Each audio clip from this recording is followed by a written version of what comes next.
guys, welcome to Untitled Chapter 7, and we're doing this, which is the DC Multiverse Mcfarlane Toys Batman Arkham Asylum Joker.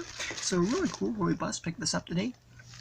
And just like the Batman video, I don't know if you've seen that, but the video I kind of did on that, I mentioned that these video game figures aren't showing up in normal toy sections at stores like Walmart and Target and other retail stores. These are actually with like the video game toys like the Funko Pops and, you know, that kind of stuff. So if you're looking for these, you're probably not going to find them on the action figure aisle. Like, they might accidentally get stocked there or return or something. But for the most part, it looks like they're going to try to keep these with the video games, which makes sense based on a video game. We got a nice clear view of box in there. We got DC Multiverse the Joker.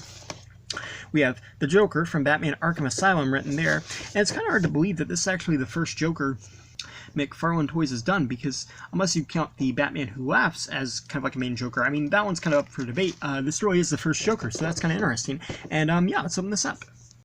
Oh, and just like I mentioned in the Batman video, the bottom of this box says DC Gamer the Joker, so this is going to this might end up being a kind of separate thing from the main wave, as opposed to the other figures that are saying Wave 1 and Wave 2. So, here we have the Joker, and just like all the DC Multiverse figures that Mcfarlane has made, you do get a trading card of the Joker, which is pretty cool, and then on the back you have a bio for the Joker and another picture of him, so yeah. And you also do get a display base, just like the other ones, and it's pretty neat. And looking at the Joker here, I think they've done a pretty good job with him. You know, they've definitely captured the creepiness of the Arkham Joker. On the face, especially, you got the eyes there, which have the black around them, which I think is pretty nice. He's got the red paint-on smile, the very white skin, like how they did that, kind of like definitely makes it look like it's more of like a toxin that's kind of attacked to him, as opposed to clown makeup, which, you know, some versions of Joker are kind of like makeup, some are just like more of like he's like actual appearance. But I think they've done a very good job of replicating what we see in the game and how they did the chin too. You also have the dark green on the hair, and it looks really, really good. I love how they mold the hair. It just looks really good. And moving down, you have his bow tie, which looks pretty cool. All the different buttons on his shirt. You got his little belt buckle there. They did get that detail, which I think is pretty nice. And you have the flower. I love how the flower is drooping down too, just like in the game. I think it's pretty cool how accurate they really made this look to the Batman and Joker from that series. And the suit does have the lines on it.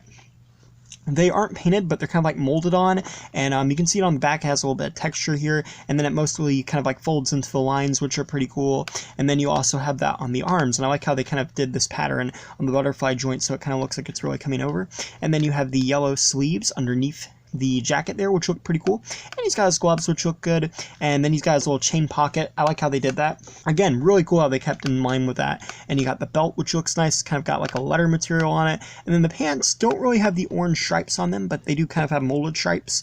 And moving down on his shoes, he has the white there and the black. So yeah, definitely very nicely done in terms of detail. Now as for articulation, you got a 360 at the head. You can look up and down. You got 360 at the arms, swing out the shoulder. They are on butterfly joints. You have 360 there. You have double joint elbows, which are nice. 360 at the wrist, and they kind of hinge a little bit.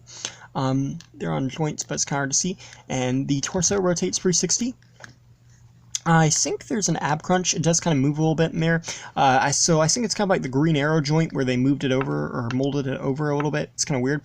The legs come forwards, backwards, and they go out a little bit. You have double jointed knees, which are really nice, and then the feet move up and down and rotate a little bit. And then, of course, you do have the knee or the toe articulation, which I really like. So that's pretty cool. And yeah. Now, as for accessories, you get 2 of the chatter teeth. You get one that's like completely folded down and has to be wound up, and then you also get one that's opened up, and I really like these. You can probably fit them in the Joker's hand, or at least one of them. Let's see.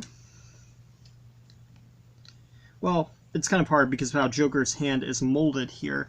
But yeah, so you can't really put these in his hand. I mean, you probably could set it there, but then again, in the game, these are actually kind of like more running around on the ground. But yeah, so it would have been kind of cool if you could hold them, and you probably could force one in there, but for the most part, it doesn't look like it's going to fit.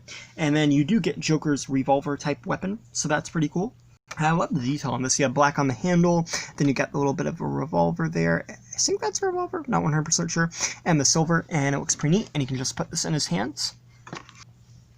And yeah, just fits him there. And I also was able to get the Laffy, the Chatter Teeth and Joker's hands. He's kind of holding onto, as you can see, the little handle there, so that's cool. But yeah, I like how he holds the gun. And overall, I just think they did a pretty good job with this. I think they did an accurate version of Joker from the game. I love that they did Batman and Joker in the first wave. And as far as like a first Joker figure, I think they did a really good job with it. I really like what Mcfarlane's been doing with this series. And here's a quick little comparison with Batman, also from this wave. As you can see, pretty neat. Oh, and that thing is going to fall. And yeah. Overall, like I said, I like that they did these two. I don't know if they're going to do any more Arkham figures. I think depending on what kind of like future figures they're going to make is probably going to depend on just how well certain ones sell. But I think it's cool that they made these. You know, Arkham was obviously one of the best DC games ever made, if not the best DC video game ever made. It's just a really great game, and it's really cool to get these kind of like accurate representations from the game. So yeah, thank you for watching. Please rate, like, and subscribe.